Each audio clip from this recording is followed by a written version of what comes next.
Bonjour les taureaux, soyez les bienvenus pour votre tirage du mois de janvier. On y va directement sans plus attendre. Évidemment, ne prenez que ce qui résonne. Et on va voir déjà votre énergie générale pour ce mois de janvier. Allez, pour notre taureau au mois de janvier. Alors, voilà, bon, ben, elle a sauté directement. Et nous avons l'abondance. Bon, ben, ça va. Sentiment d'abondance, les choses viennent à vous. Vous récoltez possiblement aussi les choses que vous aviez mis en place avant. Ça peut être de la communication aussi. Vous voyez, on voit une lettre ici et qui vous apporte de belles informations. L'abondance de choses joyeuses, de choses belles, de choses qui vous font du bien. Super. Allez, on y va. On y va pour vous avec, en première partie évidemment, un tirage général assez rapide. J'essaye de faire de plus en plus rapide parce que sinon je trouve qu'il y a trop d'infos des fois. Et puis, et concret, plus rapide et concret. Et ensuite on ira voir tout ce qui concerne l'amour, le relationnel, l'amoureux. Ok, allez on y va. Hop, oula, il y a des petites cartes qui sautent. Ah, on nous parle ici d'une espèce de petite concurrence. Est-ce qu'il y a quelqu'un avec qui il y a de la concurrence? Il y a de la testostérone dans l'air, je ne sais pas. Allez, les éléments de l'année dernière à laisser derrière vous, les taureaux. Ensuite, comment créer des intentions en phase avec votre chemin de 2024. L'énergie à nourrir pour bien débuter cette année, là, en janvier. Les actions à entreprendre pour mettre en place vos intentions. Il y en a deux. Je sens qu'il y en a deux, je prends les deux. L'action, donc c'était ça. Le thème du mois pour vous. Hop. Et enfin, au niveau professionnel, au niveau matériel, au niveau, il y a celle-ci aussi, hop. Et au niveau spirituel pour vous, les taureaux. Je vais compléter avec un oracle. Puisque là, c'était le tarot. Je complète avec, un oracle. Il y en a une qui est sortie, c'est les principes. Tiens, les principes, les taureaux. Une question de principe pour vous ce mois-ci. Alors, peut-être que vous avez mis en place des... comment ça s'appelle vous savez, les bonnes résolutions là, du début d'année. Peut-être que vous allez mettre en place des bonnes résolutions et qui sont de l'ordre de principe, hein, en fait. Alors, l'élément de l'année dernière que vous allez devoir laisser derrière vous. Alors, on va d'abord sur les taureaux. Les taureaux, là. Les taureaux en janvier. Taureau en janvier. On nous parle de la naissance. Ah, est-ce qu'il y a des projets, quelque chose? Une naissance dans l'air? Peut-être une annonce? Allez, on y va pour les taureaux. L'élément de l'année dernière à laisser derrière vous. Ok. Comment créer des intentions en phase avec votre chemin? L'énergie à nourrir pour bien débuter cette année pour vous. Celle-ci qui voulait venir. Les actions à entreprendre pour mettre en place les intentions que vous aurez créées. Le thème du mois. Janvier au niveau professionnel. Janvier au niveau matériel. Janvier au niveau spirituel. Ok, c'est parti. Alors, les éléments de l'année dernière que vous devrez laisser derrière vous, c'est la dévotion et le 4 de denier. Ok. Vous avez été dévoué à quelqu'un ou à quelque chose qui était tout le temps dans l'économie. L'économie matérielle, l'économie, voilà. Ça vous a mis dans une espèce de retenue, je pense, relationnelle, émotionnelle, sur certaines choses. La peur de perdre. Et d'ailleurs, regardez cette dévotion ici, on a quand même un oiseau qui a l'air un peu dead là. Vous voyez. Et l'autre qui reste tout le temps, qui reste tout le temps, qui reste tout le temps. Il y a une espèce de fidélité à quelque chose qui vous a finalement empêché de laisser circuler l'énergie, notamment au niveau matériel.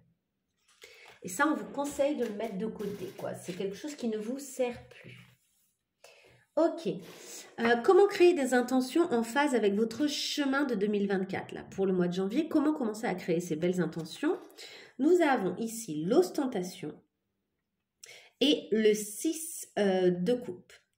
Alors, le 6 de coupe, vous êtes dans des souvenirs un peu amoureux, etc., des souvenirs relationnels. Il y a des choses que vous avez peut-être besoin de régler pour pouvoir créer de nouvelles belles intentions. Donc, il y a cette idée avec l'ostentation, d'y aller, quoi, d'oser rentrer un peu dans l'art, d'oser y aller avec une espèce de... pas de sentiment de supériorité, mais un peu. C'est-à-dire de vous dire que vous valez le coup, en fait, que vous valez la peine et que du coup, vous osez régler les choses du passé. Il y a quelqu'un que vous avez peut-être envie de recontacter. Et c'est peut-être là que vous devez mettre vos intentions. Ne plus être dans la retenue, laisser circuler les choses et dire... et peut-être que vos intentions, elles sont avec une autre personne, en fait. Et oser avoir le culot de ces intentions avec cette autre personne. Au niveau de l'énergie à nourrir pour bien débuter votre année, nous avons, waouh, l'étoile. Ah, mais tout à l'heure, donc c'était pas l'étoile. Non, j'ai peut-être fait une... Je sais pas pourquoi je pensais que c'était l'étoile, mais c'était pas l'étoile. Nous avons l'étoile, magnifique. La générosité et l'ordre. Ok, bon, bah, c'est superbe, c'est assez clair. Hein. Ici, nous avons vraiment, donc, laisser circuler tout ce qui est matériel notamment, mais regardez, il y a plusieurs étoiles. Et on voit les étoiles. Donc aussi, laissez circuler vos rêves, en fait. Osez peut-être vraiment laisser vos rêves vous nourrir et vous donner l'énergie nécessaire pour vivre de belles choses, en fait. Et en même temps, essayez d'être assez ordonné. Un peu comme un jardinier qui ferait son jardin de façon ordonnée. Il y a cette idée de l'énergie, c'est... Je mets de l'ordre tout en laissant bien circuler tous mes rêves, toutes mes attentes, toute ma foi en l'avenir, tous mes rêves, tout voilà. Et en fait, on vous dit que vous êtes béni là, hein, tout va bien. Et laissez vraiment circuler ça. Bon, c'est une belle énergie. Ok. Ensuite, quelles sont les actions à entreprendre pour mettre en place vos intentions? Ok. C'est marrant, je les ai eus, ils sont sortis juste avant pour les béliers. Donc, les actions à entreprendre, l'organisation qui va plutôt bien avec l'ordre qu'on avait avant, la foi, hein, on retrouve la notion de foi ici avec le hiérophante, peut-être certaines études aussi, peut-être que vous devez reprendre des études, et enfin vos projets en fait, vos envies, vos désirs, justement vos intentions, oser être dans cette intention. Ici ça fait un peu aussi bâton de mariage, quoi, bâton d'engagement, hein. Donc, et en l'occurrence, le pape peut aussi parler d'engagement, évidemment, puisqu'on se marie souvent devant l'autel, comme on dit, à l'église, etc. Pour moi, en termes ici d'action, il y a aussi, finalement, vous organiser en fonction de vos désirs et de vos engagements. Il y a vraiment ok, j'ai envie de prendre des engagements, j'ai des grandes envies, je prends l'engagement de faire les choses, donc je m'organise. Donc les actions à poser, c'est vraiment mettre les choses dans le bon ordre, en quelque sorte. Être très, très organisé ce mois-ci, pour pouvoir bien avancer sur les choses que vous avez à mettre en place. Ensuite, le thème du mois pour vous, les principes qu'on a eu tout à l'heure qui sont tombés, et ici la reine d'épée. Ok, notre reine d'épée, elle a des principes.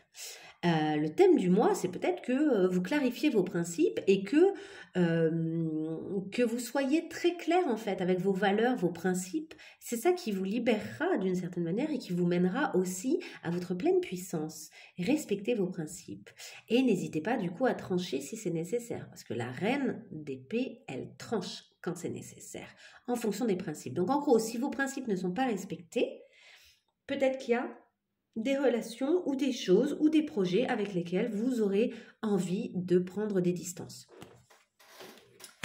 Ce mois-ci. Ok, au niveau professionnel. Ce mois-ci, nous avons le statut. Ok, le 4 de bâton qui nous reparle un peu d'engagement, de construire sa maison, de s'engager, de se marier. Souvent, c'est la carte du mariage. Et ici, nous avons la justice. Ok. Au niveau professionnel, il y a un équilibrage et on continue l'engagement, on continue à construire les choses. Hein. Là, vous êtes dans une énergie de construction. Vous visez un statut, on l'a vu avant, vos principes sont importants, vous visez un statut, vous avez envie de vous élever en fait. Votre statut, vous l'envisagez d'une façon équilibrée. Vous avez conscience aussi qu'il peut y avoir des moments de disette et des moments de réussite. Et qu'il y a des saisons et qu'il y a des moments pour faire les choses. Donc c'est intéressant parce que là, je pense que vous sentez que c'est un bon moment pour faire fleurir les choses, pour construire, pour avancer. Donc c'est vraiment une belle énergie là au niveau professionnel. Au niveau matériel, nous avons l'enthousiasme que j'avais tout à l'heure, mais ici au niveau de cette carte-là, l'enthousiasme que j'avais juste avant pour les béliers, pardon, je dis tout à l'heure, mais je l'avais effectivement pour les béliers. Le 3 de coupe et la grande prêtresse. Ici, au niveau matériel, il y a des choses que vous avez envie de clarifier avec la grande prêtresse. Vous voulez lire entre les lignes, vous voulez vous renseigner un peu plus pour faire les bons choix de nouveau. Vous êtes vraiment dans cet enthousiasme. Ici, regardez aussi l'enthousiasme qu'il y a d'ailleurs face à une naissance. Donc, il y a de nouveaux projets qui arrivent, il y a de nouvelles choses. C'est pour ça que je pense que vous creusez un petit peu. On l'a eu, la carte de la naissance tout à l'heure qui a sauté d'ailleurs. Il y a des choses nouvelles qui peuvent arriver. Peut-être une vraie naissance pour certains d'entre vous. Peut-être qu'il y a un enfant en route, peut-être qu'il y a des choses comme ça en route. Hein. En tout cas, vous êtes hyper enthousiaste, donc ça c'est très joli, sur le fait que les choses... matériellement pourrait vraiment trouver une issue favorable. Mais vous n'êtes pas dupe, vous n'y allez pas pour autant, c'est pas parce que vous êtes enthousiaste que vous vous jetez totalement ici comme ça là, juste avec un drap en mode ouais ça me fera office de parachute, ouais bof quand même, ça suffit pas. Du coup vous prenez le temps, il y a des petites prises de recul pour voir vraiment qu'est-ce qui marche pas. Qu'est-ce qui pourrait marcher en fait? Et qu'est-ce qui pourrait éventuellement ne pas marcher au niveau matériel, concret dans vos projets ou quoi? Et que donc vous voulez anticiper. En quelque sorte, si vous avez des projets, je sais pas moi par exemple, on va partir dans l'exemple de l'achat d'une maison. Vous voulez acheter une maison, vous êtes super enthousiaste, on vous propose une maison qui a l'air super ici avec le petit oisillon. Vos amis, vos conseils autour vous disent oui, vas-y, en plus c'est super, tout ça vous plaît bien, mais vous n'allez pas y aller trop vite pour autant. Vous allez chercher à vous renseigner, vous allez aller chercher du conseil, vous vous dites, est-ce qu'il y a un vice caché, quoi, d'une certaine manière? Et c'est bien, c'est très bien. Vous assurez vos arrières. Au niveau spirituel, nous avons l'indépendance, l'empathie, donc c'est joli, c'est intéressant parce que c'est à la fois l'un et l'autre, quoi, et le 7 de coupe. Vous avez plein d'envies, plein de nouvelles choses qui se présentent à vous. Peut-être qu'au niveau spirituel, vous avez une nouvelle ouverture sur plein de choses. Des choses que vous n'imaginiez pas avant et qui finalement vous parlent vachement, et aussi peut-être que vous vous intéressez à des choses très différentes les unes des autres, que vous complétez en fait les choses. Le tout en fait avec cette idée de je vais prendre mon indépendance, tout comme cette personne qui s'élève d'ailleurs portée par ce papillon qui est synonyme de transformation, hein. Donc je vais prendre mon indépendance et pour autant, je ne vais pas tourner le dos aux gens. Prendre mon indépendance, ça ne veut pas dire ne plus être en relation avec les gens ou ne plus les écouter ou ne plus être une amie fidèle. C'est pas du tout ça. C'est j'ai moins besoin des autres, je sais que je peux compter sur moi-même et en même temps, je suis là pour les autres et j'aime toujours les gens, quoi. J'ai l'impression qu'il y a une recherche d'équilibre au niveau spirituel, là. Une recherche d'équilibre et aussi peut-être une prise de conscience de à quel point le monde est vaste. À quel point il y a de possibilités de vivre des choses intéressantes dans votre vie. Donc c'est une belle façon là d'aborder cette nouvelle année.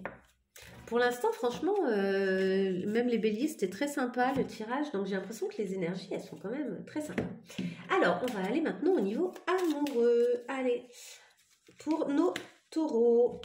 Nos taureaux, mois de janvier, au niveau amoureux. Quelle est la situation qui vous concerne en ce moment, les taureaux, qui vous soucie, qui vous questionne? On y va. Allez, qu'est-ce qui questionne les taureaux en ce moment au niveau amoureux? Alors, la situation, c'est quoi? La situation pour les taureaux. Nous avons une porte close. Ok, vous avez peut-être eu quelqu'un qui vous a fermé la porte. La tranquillité ici, le Bouddha, la sérénité et coupé, quelque chose qui s'est coupé. Alors, il y a cette idée de, oui, la porte s'est fermée, mais j'essaye de rester zen. Peut-être c'est vous qui avez fermé la porte. Quelque chose est coupé. Quelque chose est coupé d'un côté, quelque chose est fermé de l'autre. Alors, est-ce que c'est deux personnes? Est-ce que c'est vous et votre autre? Il y en a un qui a décidé de couper, il y en a un qui a décidé de fermer. Et finalement, ça revient plus ou moins au même, mais c'est des façons un peu juste différentes d'aborder la situation. Et au milieu, il y a peut-être ce désir de couper ou de fermer pour trouver une tranquillité. Peut-être qu'il y avait une raison, peut-être que quelque chose n'était plus assez serein entre vous. Si ça continue à vous questionner, c'est peut-être que vous vous demandez, est-ce que ça doit rester fermé, est-ce que ça doit rester coupé? Ça, c'est possible. En tout cas, vous vous rendez compte que ça a ramené une forme de sérénité, que ce soit pour vous ou pour l'autre. J'ai l'impression qu'il y a quelque chose un peu comme ça. Alors, on va aller voir d'où est-ce que vous venez, vos énergies? Là, allez hop. Dans quel état vous êtes avant? Qu'est-ce qui pourrait se présenter au mois de janvier? Et enfin, vers où ça pourrait vous mener? Je vais rajouter celle-ci. Ok. Pour les taureaux, au mois de janvier. D'où est-ce que viennent nos taureaux? Alors, on y va. D'où est-ce que vous venez, effectivement? Qu'est-ce qui pourrait se présenter en janvier? Et qu'est-ce que ça pourrait donner? Okay. Alors, d'où est-ce que vous venez? On a l'éloignement et le runner. Bon, ben voilà, l'éloignement, regardez, c'est un runner au fond, d'une certaine manière. Le runner dans une relation codépendante, c'est souvent avoir peur d'une forme d'intimité, hein, et c'est aussi l'idée d'écouter son ego, c'est la peur de faire face à ce qui est proposé. On s'éloigne. Le runner, vous savez, ça va souvent avec le chaser. Le runner, c'est celui qui fuit, le chaser, c'est celui qui poursuit, en fait. Ça, c'est des relations souvent qui sont un peu toxiques ou pas assez équilibrées, en tout cas. Il y a une forme de déséquilibre. Il y en a souvent un qui est très indépendant et un qui est très codépendant, enfin, qui est très dépendant, affectif. Vraisemblablement, vous êtes le runner ou bien vous avez subi le fait que quelqu'un s'éloigne de vous et qui a peur de vous et de l'intimité. En tout cas, ça correspond assez bien avec la situation. Il y a ce sentiment comme ça d'un éloignement, de quelque chose qui n'a pas... Alors, je vous disais, il va peut-être y avoir abondance de messages et de communication, hein, donc ça concerne peut-être ça. Alors, on y va sur la situation. La situation, le glamour, les influences, clock, avec le temps en fait, et axe, le fait de couper, de se séparer. Ok, le temps est peut-être venu de reparler, hein, d'une séparation aussi. Le temps est peut-être venu aussi de guérir totalement d'une situation et d'un sentiment d'abandon. Ici, avec les influences, avec le côté VHS, il y a aussi un côté très rétro, un côté en mode on retourne à nos anciennes amours, on retourne à nos souvenirs. Alors peut-être qu'il y a un petit côté ici nostalgique de votre part ou de la part de quelqu'un d'autre. Et en même temps, il y a ce truc de vous retrouver vous-même, de prendre ce temps du cycle qui a besoin de travailler pour vous, en fait, de ce besoin de temps, suite sans doute à une séparation dont on parle ici, je pense, et pour retrouver qui vous êtes, même au niveau glamour, quoi. Vous faire beau, vous faire belle, vous retrouver dans votre séduction. Après, il y a peut-être un petit côté années 80 dans votre façon de réaborder votre séduction, mais après, tout dépend de votre âge. Et j'ai envie de dire pourquoi pas, hein. En même temps, on sait, la mode, ça va, ça vient. Les années 80, elles reviennent un peu, hein, dans les fringues, hein. On le voit vachement ces derniers temps. Donc, il y a cette idée de retourner vers ce qui vous a plu, ce qui vous a fait du bien, ce qui vous a mis bien quand vous étiez peut-être un peu plus jeune, et de retrouver cette partie de vous là. Donc en fait, il y a un temps de guérison. Le mois de janvier, c'est un bon temps de guérison au niveau relationnel amoureux. Qu'est-ce que ça pourrait donner? Nous avons les espoirs, le date, donc le rendez-vous, et les appels amoureux. Ok, ça pourrait donner de belles choses. Vos vœux vont se réaliser, vous rencontrez peut-être quelqu'un de nouveau. En tout cas, il y a des rencarts, il y a peut-être quelque chose de tout à fait nouveau qui se présente. Et quelqu'un qui vous exprime son amour, qui vous dit, quoi, qui n'est pas trop en train de se retenir, ou de quelqu'un qui pense à vous et qui vous le fait savoir. Bon, c'est sympathique. Plutôt sympa. Vous voyez, cette guérison, elle amène à de la nouveauté. C'est pas mal. Peut-être que quelqu'un vous a fui, hein, et qu'il vous a fallu guérir de ça. Peut-être que les deux ont fui, hein, j'ai l'impression, vu la situation qu'on avait avant, c'est un peu particulier. N'hésitez pas à me mettre un petit mot, hein, si ça vous parle et si ça raconte un petit peu des choses qui se sont passées pour vous, pour que moi je fasse le lien, c'est sympa. Et enfin, allez, une petite carte conseil pour les taureaux au mois de janvier, là. Qu'est-ce qu'on peut leur conseiller à nos taureaux? Ah, j'ai vu qu'elle était tombée, mais pas du... Ah, elle est là. Speak, parlez. Vous voyez, on le dit ici, hein, il y a de la communication. La magie, on vous dit. On vous dit que la magie, c'est que ce qui est dit et ce qui est pensé, en fait, les pensées qui sont exprimées prennent forme, deviennent réalité. Dites-le et laissez faire, laissez le résultat arriver, en fait. Et on dit aussi de ne pas hésiter à parler à quelqu'un, de ce qui... et que d'importantes choses vont émerger. Alors, ça peut être vraiment là, carrément, aller voir quelqu'un pour parler, en mode thérapeutique aussi, hein. Et on vous dit d'essayer de dire des choses aussi et de vous exprimer devant un groupe. Il y a peut-être besoin de faire des prises de parole, là, ce mois-ci. Alors, ça peut être professionnel, c'est pas nécessairement relationnel amoureux, hein. Ça peut vraiment être dans un objectif professionnel, etc. Ok, je vous laisse avec tout ça. Bon, c'est plutôt un bon mois. J'espère que ce tirage vous a plu. Je vous souhaite plein de belles choses et je vous dis à très très vite pour de nouveaux tirages. Au revoir.